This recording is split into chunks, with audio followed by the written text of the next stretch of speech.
nonetheless. We come back in just a few minutes at about 3:35. We're going to go into an area that hopefully will put a smile on your face, make you feel good about something going on in society, and I think we need a little bit of that. A lot of bad news to crunch through and analyze and talk about, but there's also some good news, and that's going to be coming up after a quick break. Don't go away.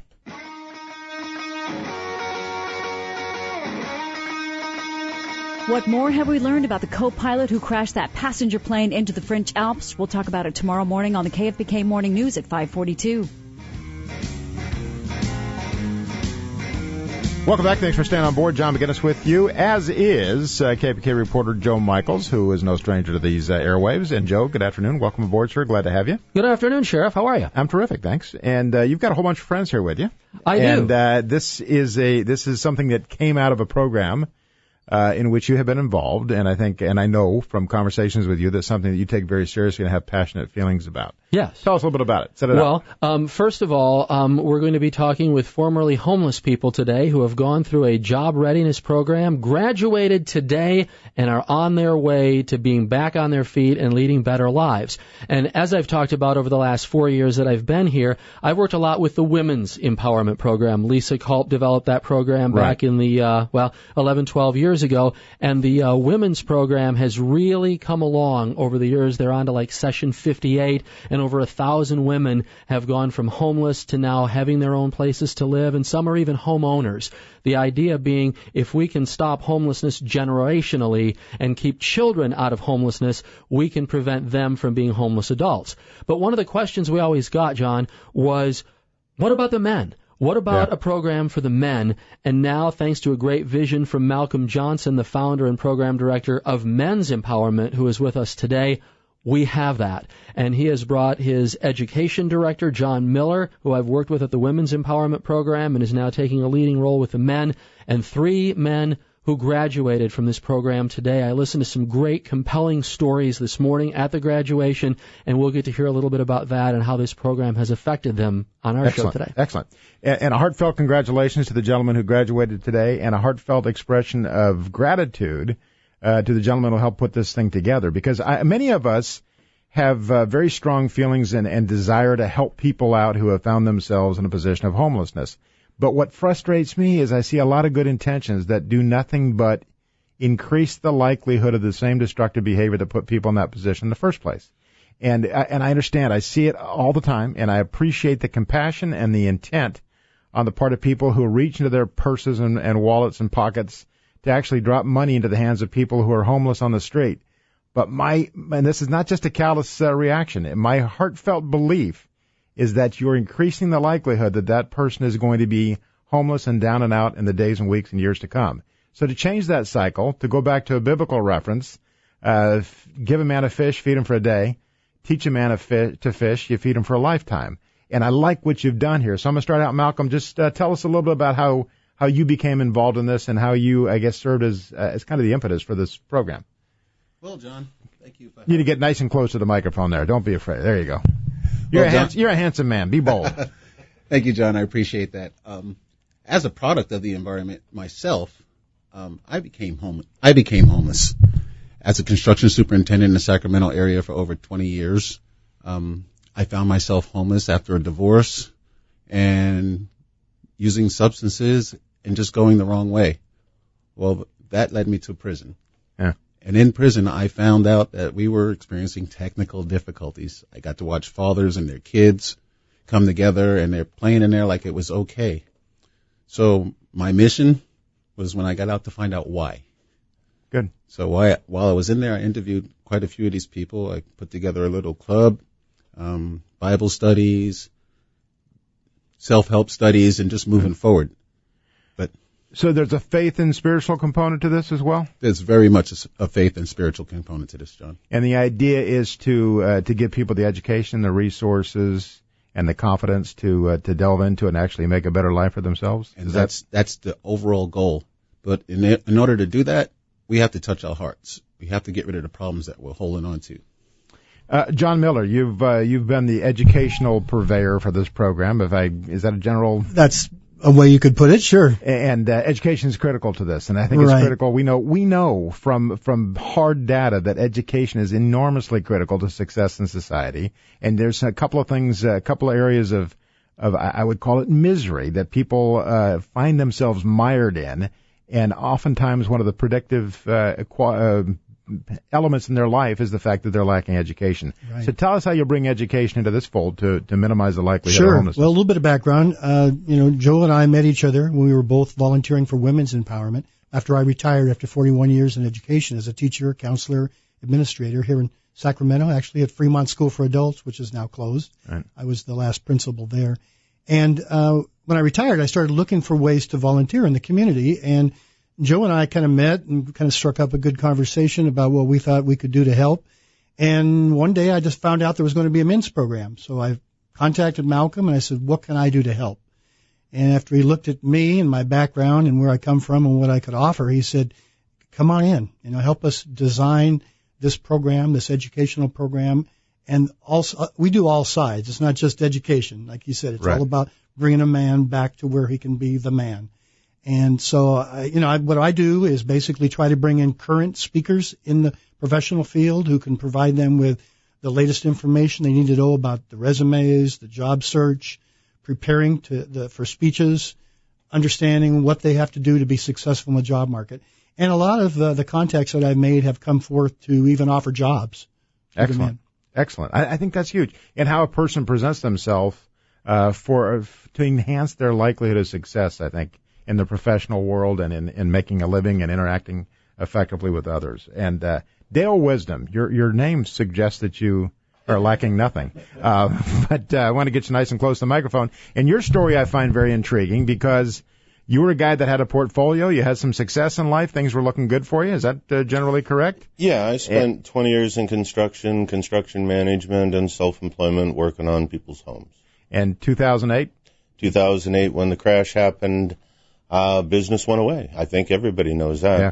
And I fell off into alcoholism. And it's been a merry-go-round of part-time jobs and temporary living and tough. And actually find yourself homeless? Yes.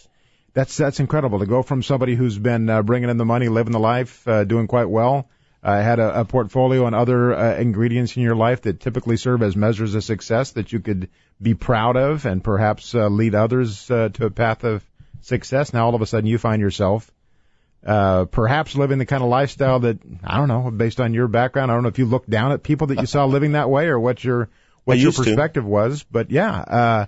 So you actually had to, I guess, bottom out. Yes. And have that experience? Absolutely. And now you find yourself thriving again? Yes. And, Good, go ahead. One of the things that they teach, I was stuck in the idea that I build houses and that's all I do. And one of the things that came out of men's empowerment, not only the spiritual, but the opportunity to realize that the skills are the skills and are transferable to a lot of other positions. I'm also going back to school to finish my IT certifications, and the future looks good.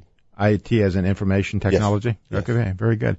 We got to take a little break and do a little business, and we got more gentlemen to hear from here, and I love the story. I think it's tremendous, and I know that there are so many people who want to do right, who want to assist and help out, but unfortunately, I think in many cases they're doing just the opposite. In spite of their generosity and good hearts, they're actually making the conditions overall worse for people who are suffering from homelessness. So much more conversation after this. Don't go away.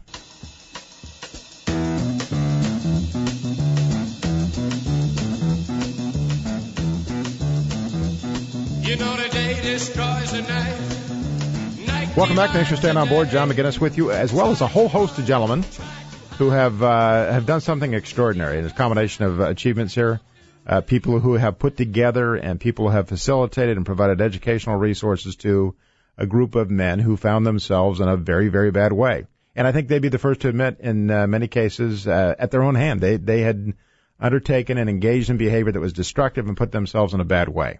Nonetheless, they have now taken the steps necessary to bring themselves back to a good life. And you have my complete and total respect and heartfelt congratulations for what you've done.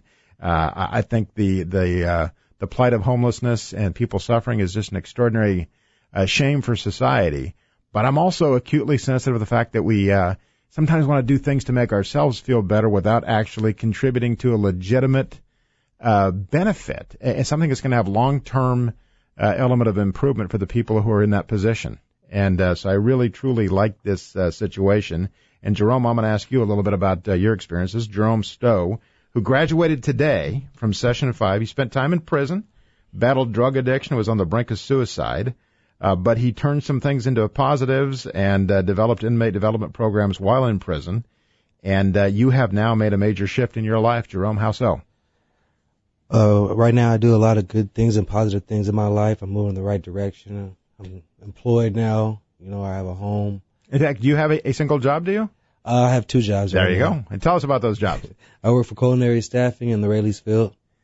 Good for you. Great jobs. It's a wonderful opportunity. I'm moving forward in the right direction. I'm just happy to be there.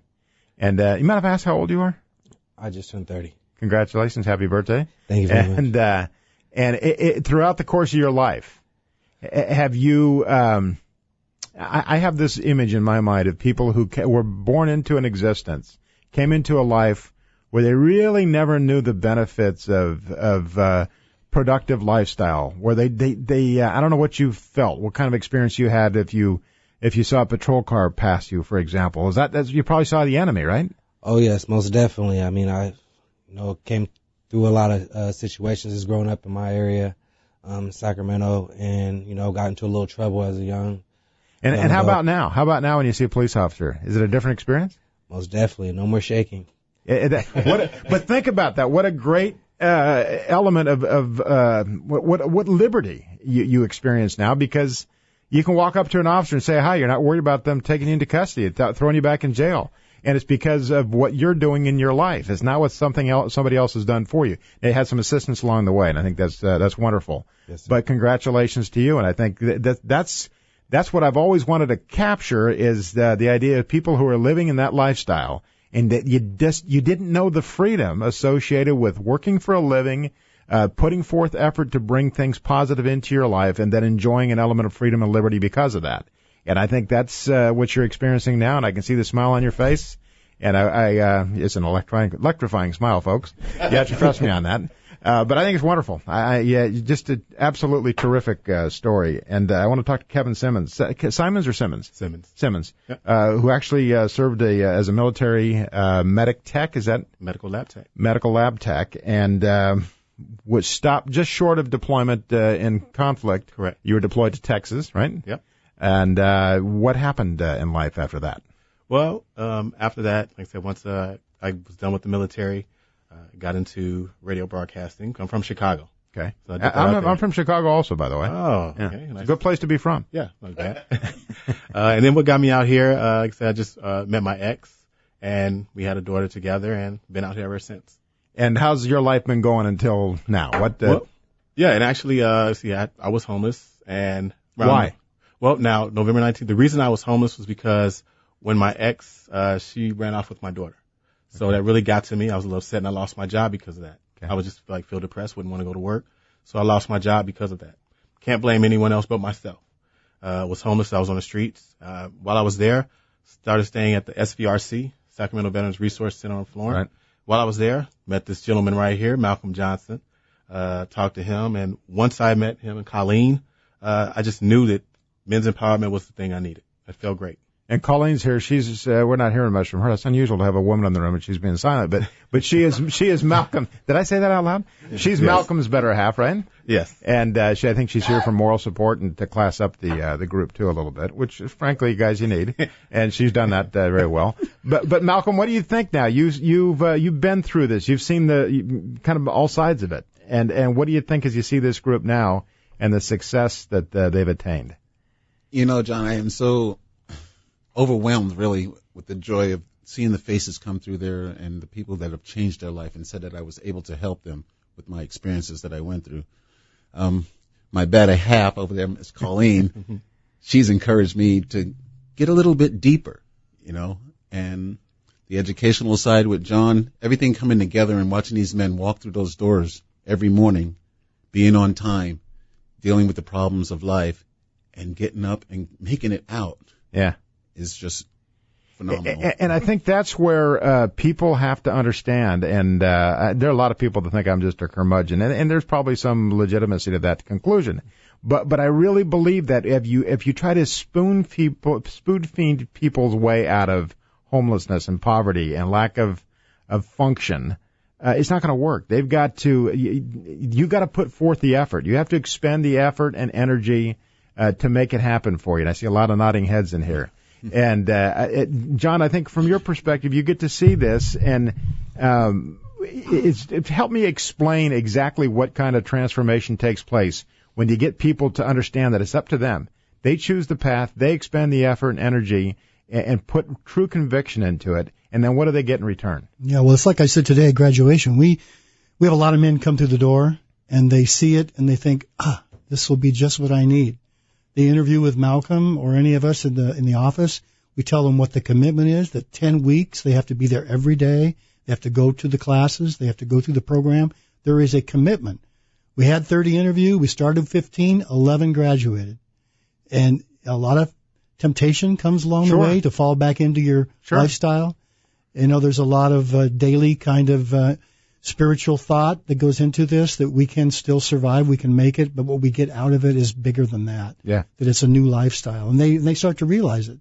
They hear from the people that come in to speak to them, like even Joe, that they can do this. Yeah, I think it's wonderful. And anytime you see somebody graduate from any kind of a program, whatever it is, there are those who fell out, those who didn't make it. So for those of you who have done it, you've stuck through it, you made it happen. Nobody did this for you. And congratulations to you. I wish you absolutely all the best. If you want to see pictures of this group at their graduation today, check it out on the website at kfbk.com. Click on my page, and you'll see the good work of Joe Michaels and the people who have put this together. You just have absolutely my heartfelt congratulations and appreciation, and I wish you all the best. As you can hear by the sound of the music, that's it for me, but stick around. Why, you ask? Because the lovely Kitty O'Neill is coming up next with the afternoon news. I'll be back with you tomorrow. Have a wonderful evening. So long.